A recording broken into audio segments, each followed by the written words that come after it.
I guess growing up, it was hectic. I don't remember a lot of it. I was in and out, like I would switch homes a lot. I was either living with my grandpa, my grandma, my aunt, my uncle, or my mom.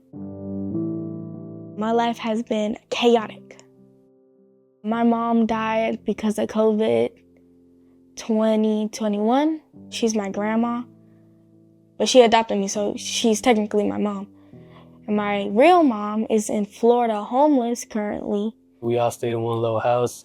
We didn't even have a bed. We slept on a mattress. It was me, my 3 brothers, my mom and her boyfriend. All slept in one mattress, in one room. It was a little trailer, one room, and that's how it was. I had teenage biological parents. My mother was 16 years old. My dad was 18 years old. There was some mental illness, but also addiction. Due to that situation, I wasn't able to be with my family. Entered foster care at the age of 4, bounced around 9 homes. Last memory I have was the day I entered foster care, last memory of my family. And that was a black SUV with my caseworker saying goodbye to my little sister Trinity and my dad.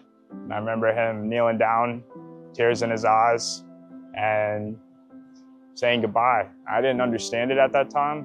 Thought I'd see him in a week. Then it turned into a year and turned into 20 years now. The need for foster parents, the need for foster homes is endless. Up the street from our house, it's a hotel. And when you look at this hotel, it's nothing but like 16-year-olds, 17-year-olds, 15-year-olds, 14-year-old kids living by themselves. It's a sad sight, right?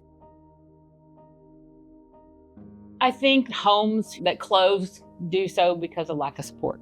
Because it's not just the amount of time you put into being a mom or a dad, but it's also, appointments, situations, and the visits, and doctors and therapists, and there is so much that you have to give of yourself. And if foster parents don't have the support that they need, if they don't have someone else besides the caseworker and DFCS coming in, they aren't successful. Without the angels, without Ms. Gigi, our house would be closed.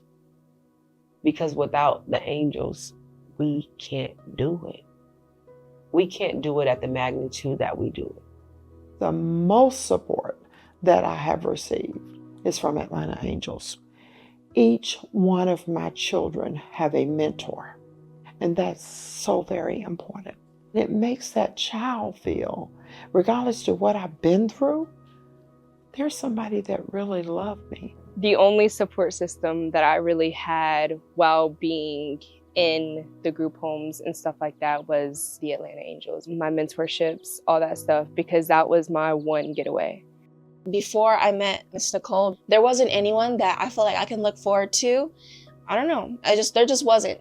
Without family or without siblings, just feeling alone, even living in a stranger's home, it didn't feel right to me. So just knowing that there was someone by my side, that just felt really good. You have someone you can count on, someone you trust, who gives you a lot of feedback, helps you a lot with whatever you need, and it's just there for you whenever you need them. My mentor's name is Miss Trisha. She's kind of like a big sister to me. Yeah, it gave me hope. I just love Miss Trisha. That's all I can really say to explain it.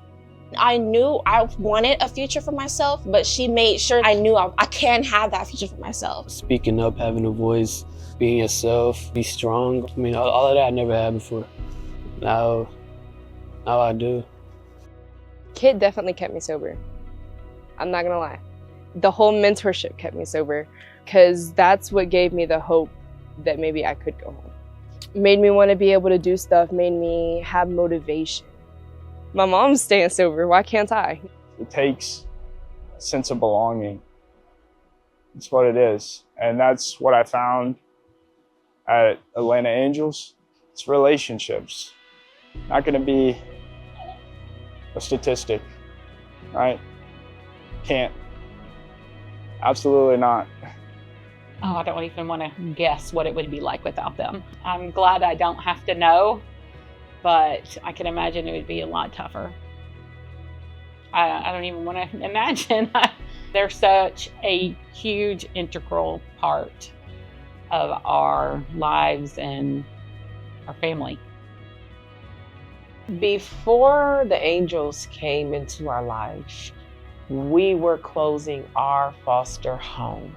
They have just been on time, right time, in place, at all times for us. As long as we got the angels behind us and we are part of that, something bigger, we can continue to push.